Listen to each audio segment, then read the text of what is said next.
Welcome to Rising Tide Startups, where today's most exciting solopreneurs share their startup stories. They also deliver tangible strategies that they would implement personally if starting their business over today. Each episode is a startup masterclass. Make sure you take notes. Take it away, Kevin. This is Kevin Pruitt with another episode of Rising Tide Startups, and I have a special guest on today, John Dykstra. John, thanks for joining us on Rising Tide. Hey, thanks a lot for having me, Kevin. We already did a little chit chat off before you hit the big red button. And John, I am excited to hear your story, but I've started asking this kind of the bio question a little differently because, I've had people give me a 3-word answer and I've had people talk for 21 minutes on their bio. So I'm trying to corral that a little better and saying, you know what, if we were at a networking event, how would you introduce yourself to me? Sure thing. Basically, my main business is I call myself an online publisher. And what I do is I own a series of websites that are basically like nonfiction books, or what we call niche websites. And they cover very specific topics, each website catering to a particular audience. And, I started with one and that worked, and I added another. And slowly, as I got to write about and publish sites that pertain to my interests. And so that's been great. And I really do liken it to publishing basically a nonfiction book online. And that is the nature of my business. And I got started with the whole online thing back when I worked as a lawyer and had a firm and started a website and was introduced to blogging, and it went from there. So was the transition from attorney to niche site blogger, was that because you didn't like the law industry, or is it because you just thought, I can transition, or maybe I'm doing both and one just kind of took over the other? What was that transition story? Yeah, well, that was it was a tough decision actually, because I liked law quite a bit. I like practicing law, and I kind of fell into this as a result of law. And ultimately, I had to decide to do one or the other, just because the online stuff started growing pretty fast, and so did because this stuff was so, like the SEO and the law blogging way back in the day, that also was very effective as a local business marketing channel. So I had two things that were working extremely well online. And so ultimately I had to choose one or the other. And I really like the online publishing stuff, because it is a more flexible lifestyle. I like the idea of just being able to cover topics and niches that have an interest in me. In fact, I like law enough that I did once publish a site on law and continued in that vein from that perspective rather than practicing it. So not an easy decision, but at this point now, it's been a number of years. I have no regrets. Was there kind of an overlap period where you maintain your law practice and you started doing these sites until they got to a critical mass? You thought, okay, now's the time to step out. What was that path?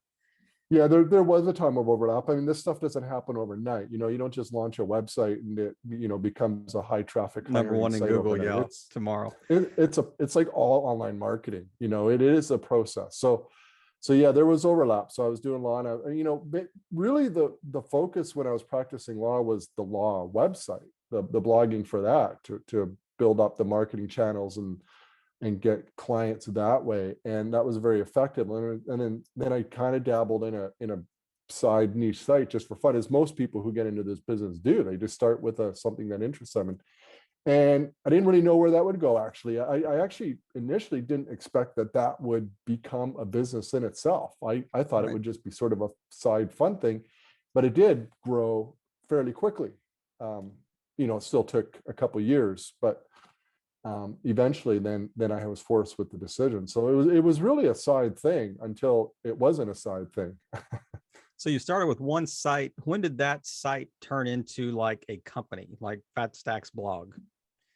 Okay, well, Fat Stacks came along in 2015. Okay, and that was a result of me. That's where I talk about basically this whole niche website as a business model concept, online publishing. So Fat Stacks was in response to that. So by that point, I had a number of sites already that I was working on. One was my main site that I really devoted most of my time to.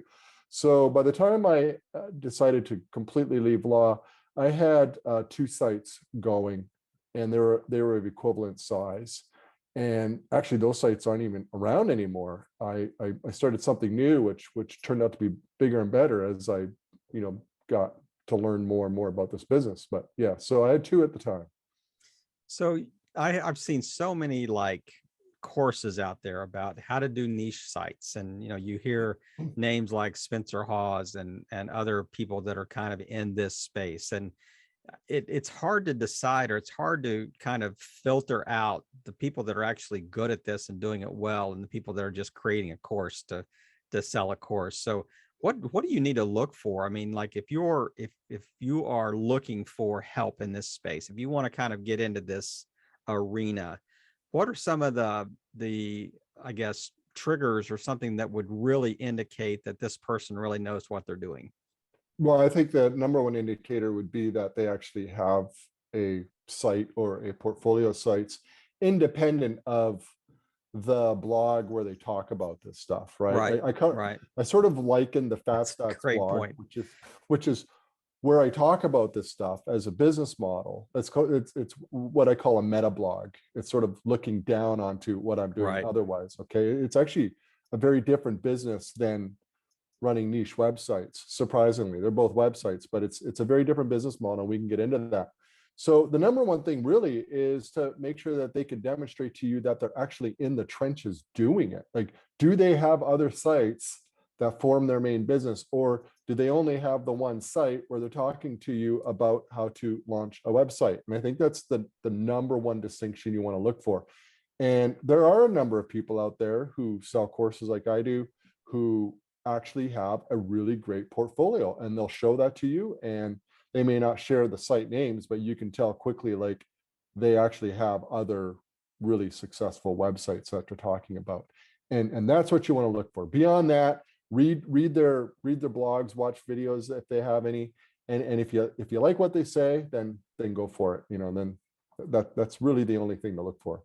I'm not what you just kind of described is almost the catch-22. So you could say find somebody that has a successful portfolio, but then they're not going to share the actual sites themselves. So are you looking at Google Analytics? Are you looking at, just page views? Are you looking at ad revenue? What are the, I guess, the factors that you're kind of judging success, versus just, kind of paid traffic or whatever? Yeah, right. Oh, well, that's a good point, because somebody could be doing paid traffic to make it look like they have a good site. So you would want to look for Google Analytics screenshots for sure. Now, if they only have one, maybe that's a screenshot of the actual site where they're telling you about this stuff. So you're not going to know. But generally, they're going to. Here's a better marker would be, if they monetize with a particular affiliate type offers, or even better yet, ad revenue or ad networks, I should say. They're going to show screenshots of these numbers, hopefully. Right. And, for instance, like Fat Stacks, I do have some ads on there, but it earns like a pittance. Like, that's not really the main driver there. And so you would tell right away, like the other bunch of screenshots I have for the ad network that I work with on all my other sites, you tell right away, well, there's like 8 of them. So, or 7 of them. So, there's multiple sites going on. In terms of distinguishing between paid Google traffic and organic search traffic, most people who do a screenshot, they should filter it out for the organic. Google will offer that in ads analytics, and so you could see, okay, well, that's the actual organic traffic. So just little nuanced things to look for. It's a good point, especially if you're new to this, and it's easy to miss all of this stuff when you're trying to figure out who knows what they're talking about. Now, when you're looking at these sites, is the primary revenue generator, is it affiliate links? Is it ad revenue? Is it what I mean, when you first started this, I guess, and has it transitioned since then? I mean, when you first started building your first sites, did you have affiliate links on there? Did you have ad revenue? What was really kind of paying the bills, so to speak, on your first sites? Yeah, initially it was all affiliate. That's all I was aware of. I had heard about AdSense, but sort of the word in the industry was AdSense was the worst way to monetize a website. So I didn't even bother. That was a big mistake, because a little bit down the road, I started a new site and the affiliate stuff just wasn't working. And so one day I had actually pretty good traffic too on that site. So I put AdSense on there, and it earned a really good amount in one day. And I thought, how short-sighted of me. I was just sort of barking up the wrong tree with these affiliate stuff, which is a legitimate way to, Sure. some people do far better with affiliate offers. I'm Mhm. not knocking affiliate offers. I'm just saying experiment, try both, really. So I put the AdSense on, which is Google's ad monetization options for ads, and I put it on, and they perform really well. So I basically, from that point, transitioned entirely, I would say, to 90% of my portfolio's revenue is from display ads, not affiliate offers. That's my focus. I'm all for affiliate marketing. It's a super effective way, and it works. But the type of sites that I build and that I focus on really work better with display ads than affiliate offers. So on like AdSense or display ads or whatever. So I'm thinking if you've got, if you have an affiliate, if you have your affiliate links on a niche site, and it's a micro niche, it's really specialized, but there's some high dollar, maybe affiliate purchases that, can be made, like maybe it's high end tactical gear or something like that. And you could have a few cells or in the process and do really well on affiliate links versus like AdSense, but maybe there's not 500 people coming to your site a month, but they are really locked in, those 500 or 1,000 people or whatever that come to the site versus say you've got 100,000 just kind of disparate, gawkers, that are just kind of clicking in and clicking out type thing. And so is it dependent solely on just the number of people coming to the site? Is it dependent on how long they stay? Is it dependent on what they buy? What's kind of driving that ad revenue? Well, the ad revenue is definitely a numbers game, but also it does matter who your audience is. Okay, because some niches are far more valuable with ads as others, and just like affiliate stuff works well when you're targeting buyer intent keywords, where somebody's searching for something where they're literally like 1 or 2 steps away from pulling the trigger on a purchase. Right? They come to your site, they leave your site, they buy. So we really distinguish it between buyer intent content and informational content. And buyer intent content is what you're going to want to use if you're going to focus on the affiliate stuff. You need a lot of it. It's got to be effective. Mm-hmm. Whether you're selling a $20 kitchen utensil or you're selling, a $3,000 piece of software. Right. You've got to attract the right people to your site about to pull the trigger. Now, display ads a little bit different because you need a lot more volume, typically a lot more traffic numbers to make a decent earnings. But the ad industry has come a long way since I got started. Like, it used to be mostly AdSense was what most people were using. Now there's some really, really good ad networks out there where they're with header bidding, a lot better tech involved.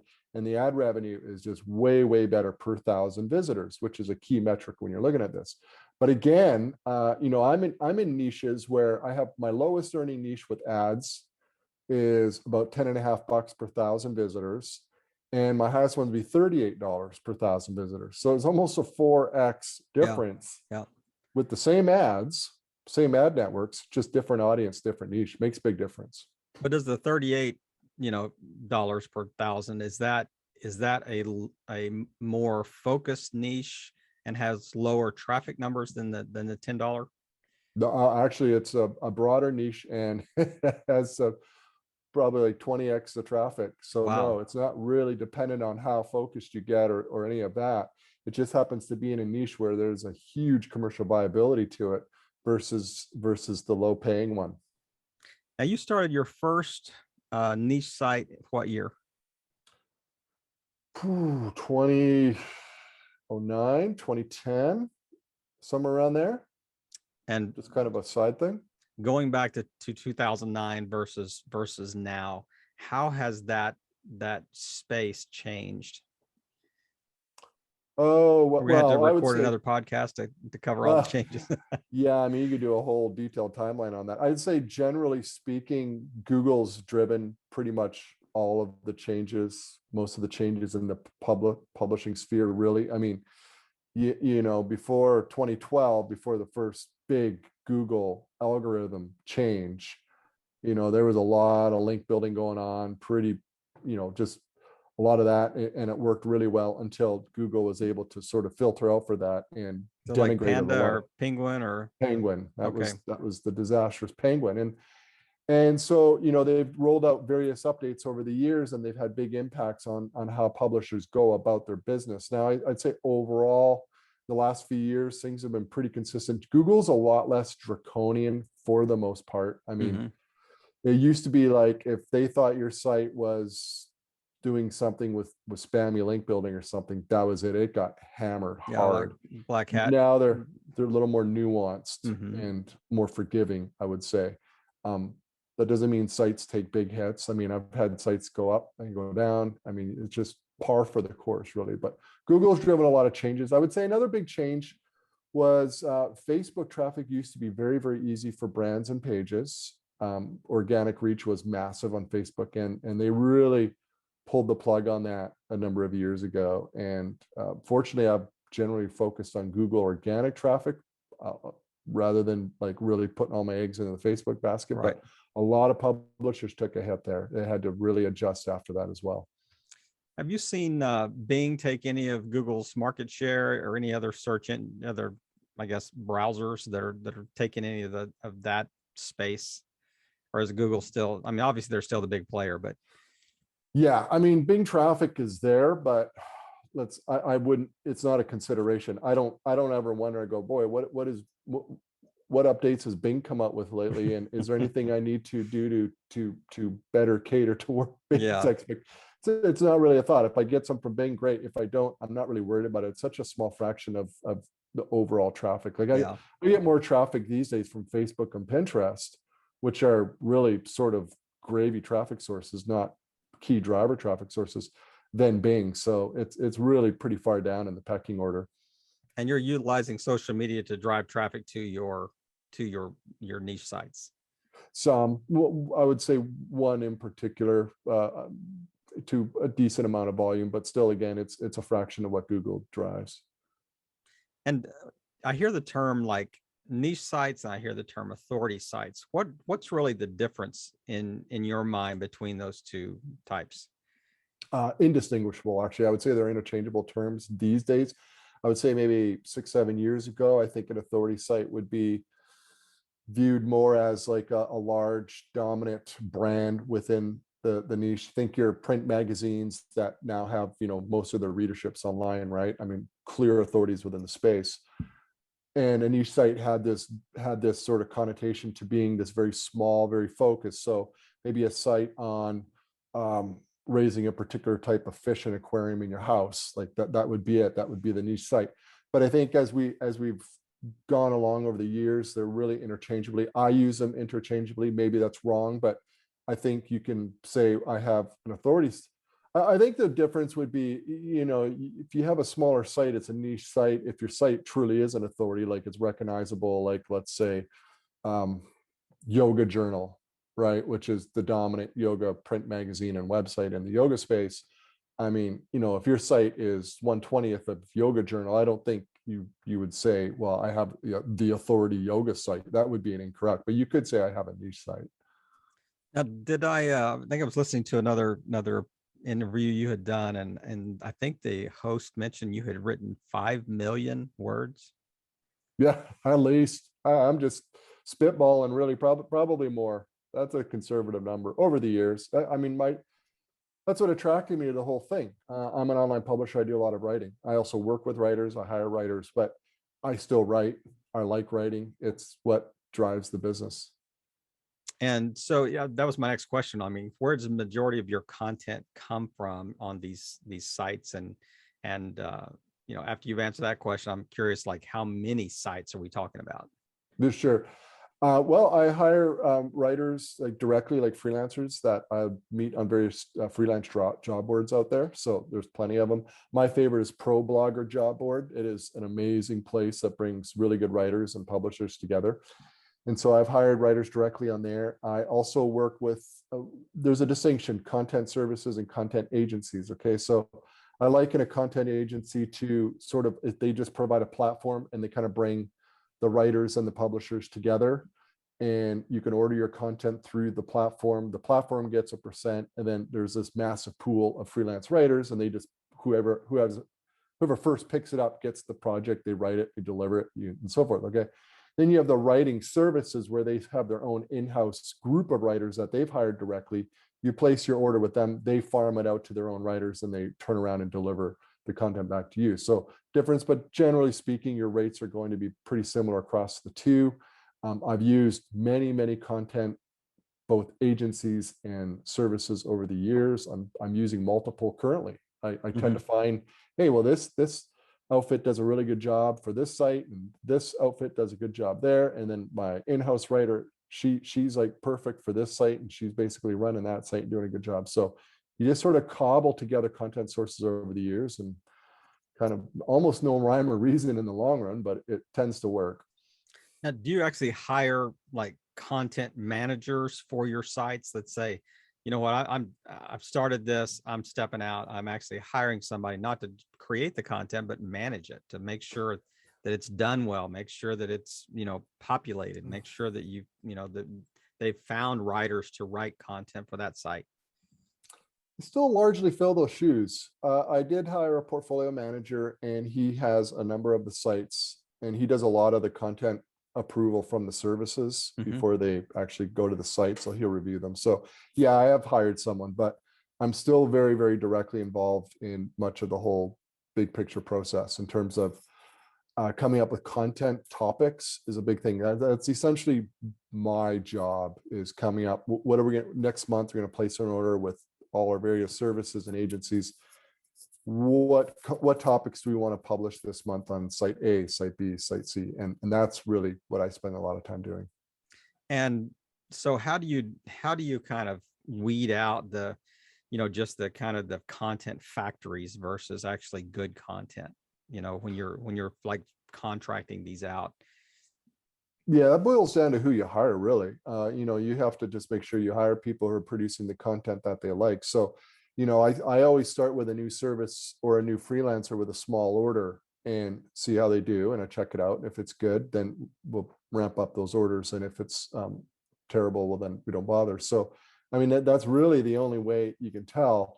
I really like to look for that who's ever writing it, they could show and demonstrate that they have a certain amount of expertise on the topic. Yeah. Or a real personal experience with it as well. It doesn't always have to be like, I have a master's in such and such and so I'm qualified. Personal experience can be just as entertaining and informative as a certain level of expertise. So really that's what it comes down to at that point. And you just try to put together enough content sources where you can keep the content flowing daily for each site. And has COVID had any impact on that you've seen on traffic? Has it increased traffic because there are more people at home, more people on the internet, more people searching things, or has it been kind of a flat, or maybe a steady increase based on the fact you're generating more content? But has it had any impact on your sites that you can notice? Yeah, I would say it increased traffic considerably, especially for a couple of my larger sites. So positive impact there. And I think now that we're kind of coming to the tail end here, we're pretty far along, more and more people are returning to work.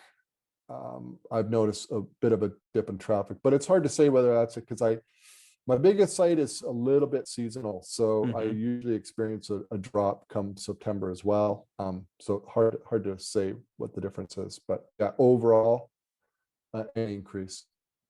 Now, how many sites, that's a question I asked earlier that I never followed up on. So how many sites are we talking about in your portfolio? 14 right now. And how do you determine what sites is it just based on your personal interest? You say, I'm interested in this topic, so I want to start a site, or are you actually looking at keywords and thinking, just what's the competition out there? What's traffic, who's searching for these topics type thing? I have a pretty good sense now. I've started a lot of sites, and some have been big total duds, went nowhere. And then I've started some that have been good and some in between. So I have a pretty good sense about the various niches and topics and types of sites that are a good fit for me and for the VAs that I have working on them and for the content sources I have. So I have a pretty good sense for that. And so I really try to stay within my wheelhouse these days. So they are on different topics, but really when you sort of look at the nuanced differences, there's not a lot of differences. A lot of content's very similar. It might be a different topic, but it's produced and it's formatted and it's published in a very similar way. So I'm trying to make things as universal as possible across all my sites. And so if a new site idea I have, if I can fit that into really what's working within my current workflow, then I'll add that site.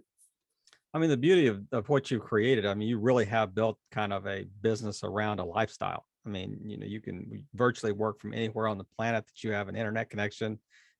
You take your laptop with you wherever you are and, create content, manage your empire, whatever you want to call it. But what have you seen since you really started kind of this business? What are some things that now that if you would have known, 8 years ago or 6 years ago, or whenever the magic date was that you started the business kind of full time, that would have been a game changer for you? So, man, if I'd have known these one or two things, I would have been in a completely different place today. Oh, yeah, I've made some mistakes along the way that I would hope to avoid. I would say a bigger focus on keyword research earlier probably would have put me today at a more traffic in the aggregate with all my sites. I didn't do a lot of really careful. I sort of went after the big keywords, the competitive keywords that kind of everybody else did, and that was a mistake because it didn't really get anywhere. And so hard to I rank adjusted. for those, isn't it? What's that? It's hard to rank for those. It's almost impossible unless you want to go down the whole SEO link building avenue, which is something I didn't want to do and I don't do, with the exception of one small experiment ran. So really, I wish I had started and focused more on really sort of low competition keyword research and focused on that earlier. Because when I did that, that was a big difference. That's when the traffic just started growing and growing and growing. Aside from that, I mean, that's essentially been my focus, and constantly trying to get the best content I can publish for a rate that makes economic sense. And you're always balancing this whole, okay, well, I got to publish good content. I know that, otherwise it's not going to work. But at the same time, I don't want to spend like $1,000 per article because it's not economically viable. It's not going to work. So that's what I'm constantly balancing out. See, you're so good now in this interview. You're actually answering questions before I even asked them. I mean, that was the very next question I was going to ask is it a delicate balance, between quantity and cost, or quality and cost, I guess, that say, and how do you determine that? How do you determine, I say, especially early, in a niche site, how do you determine, this is going to be an affordable content, costing strategy versus, I'm going to end up 6 months from now and it's going to be a dud and I've spent 40 grand on, content that it's irrecoverable. Yeah. Okay. The simple answer to that problem, because it's a real problem. You could spend 50,000 on content very, very quickly, very optimistic that it's going to be a big success, and you could literally lose it all. Okay. So the simple solution to that is start in this business and write it yourself. I wrote for years. I wrote 8 hours a day. I would write 5,000 words a day, sometimes 6,000 words a day. Like that's all. That's discipline. I did nothing else. I did keyword research almost daily or weekly, and then I just wrote those articles, and that's what I did. Cost me nothing, and I learned a lot, and I learned what worked and didn't work. So when I was in a position, so eventually once my traffic was getting up there pretty high numbers, I could look at the data. I was in a position to make pretty good guesses about, okay, well, if I'm going to spend $100 on an article, I've got a much better idea where what type of articles I should publish. And so that's worked out for me. And so now I can order content confident that it's going to actually pay off in the long run. But there's a lot of metrics that you would look at when you analyze your content spend. I mean, you're looking at page views per article on average per month. But then you're looking at your ad revenue per article on average per month, and you're looking at this. So, and that can vary site to site as well. Yeah, for sure. But then at the end of the day, you also want to consider your overall site value, because what's really great about these websites is you can sell them very, very quickly. Okay. Now, if you have a $5 million website, that's going to take a while to sell. There are not a lot of people with $5 million who are just going to dump it on a website in a week, right? But if you have a site that's under 100,000 evaluation, something you always want to keep in mind when you're ordering this content, you may be breaking even every month on what you spend on content and what you're bringing in revenue. But you have to keep in mind that your site has a lot of value. It's usually valued these days between 35 and 50 times your monthly income. Okay, so if you're making $1,000 a month on a website, that's potentially roughly a $50,000 website. So you may be breaking even every month, but you still have a $50,000 asset. You could probably sell easily within a few days, as long as the numbers all make sense. So there's always that part of the equation that I keep in mind. So because I have a large portfolio, I'm constantly thinking about, okay, well, I'm actually spending more this month on this new site than it's going to earn. But I'm okay with that because eventually the monthly revenue will get up there. And more importantly, the come sell time, that's when I'm going to realize a lot of the profits from the site. So if you're looking at like annual revenue, that's our annual, I guess, what you're making a month. I mean, that's really kind of a 3 or 4 multiple like of annual revenue, right? What you were talking about. So exactly. And that's, I mean, it's probably similar to, e-commerce sites and just, startups as a whole, kind of in that space, maybe 3 to 5 or whatever. But it's interesting because if you are, it's you're banking on the fact that you're going to increase traffic. Yeah. Yes, I am. Because you're not buying that at tomorrow's valuation based on today's output, because in essence, if it stays the same, you're going to lose money. As a buyer? Yeah. I mean, if traffic doesn't increase, I guess it would take you 3 to 4 years to break even, based on the purchase of the I think cost. most people buying a site are buying it with the intention that, and the hope it's going to definitely increase in traffic for sure. But I wouldn't do it as well as you do. I mean, I could buy one of your sites and you have this growth path, and I'm like, well, I certainly don't believe I'm going to do it as well as you have. But I guess the whole idea is interesting about just how this whole industry has kind of shifted, in the last few years. I mean, you hear some people say that, hey, niche sites that was yesterday. You can't do the same thing today, but obviously you're proving them wrong. Oh, well, I'm still, I consider myself still a small publisher. I'm not a big publisher. I'm just one guy who owns a bunch of sites, and a couple of them happen to do pretty well. It's a thriving, growing business. I mean, I think a really strong indicator that it is a growing industry is you look at the valuations alone for the websites. Okay, 5 years ago, 30 times monthly income was about an average, probably on the high end of a valuation multiplier. Okay, fast forward today, there are some people paying 45 to 50 times monthly income, because they see how strong of an industry this is. The potential of these sites is huge. The potential return on investment, if you know what you're doing with content and SEO and monetizing with display ads or affiliate offers or both, is huge, huge, huge ROI potential. So I would say it's almost like the golden age of these content sites right now. It's really big industry. So as we wrap up today, I got one final question for you, and I'm really interested to hear I'm interested to hear all your answers, but I'm really interested to hear this one. So if everything shut down tomorrow, like if all your sites went to zero or whatever, what would you do to make a living starting next Monday? And I got no money in the bank. Would you be in the same? Would you restart the same thing again, I guess is my question. Or would you say, actually, I think I would do this instead?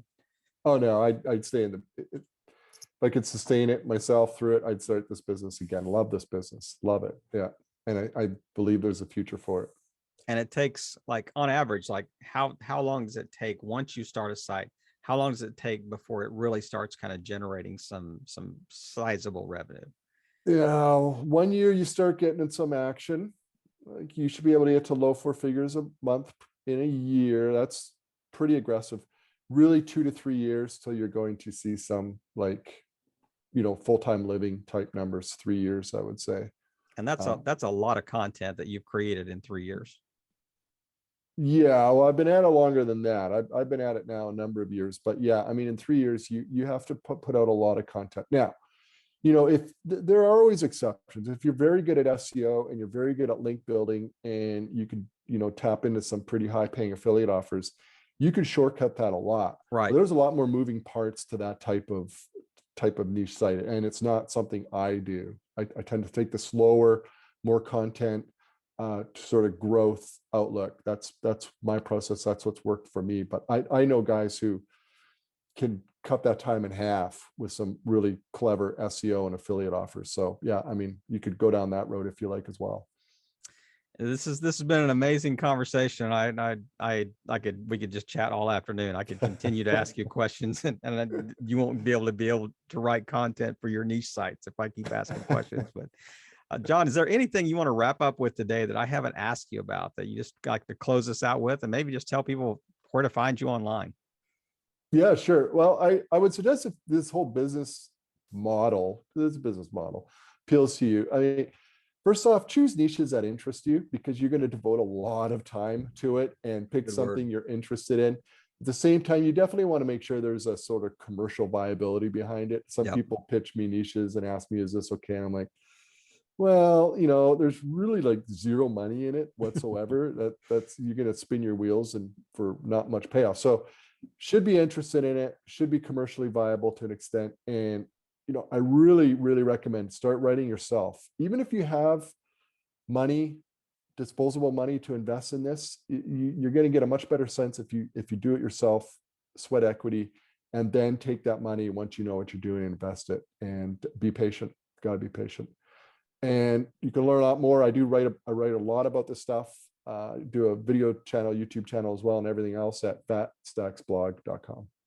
fatstacksblog.com. We'll make sure that site is in the show notes. And John, I just really appreciate you taking the time today. It's been great to catch up with you and just hear your kind of your backstory and hear what's going on now, especially in this really exciting industry of niche sites. And really appreciate you taking time and just playing your part in helping all boats rise in a rising tide. John, thanks again.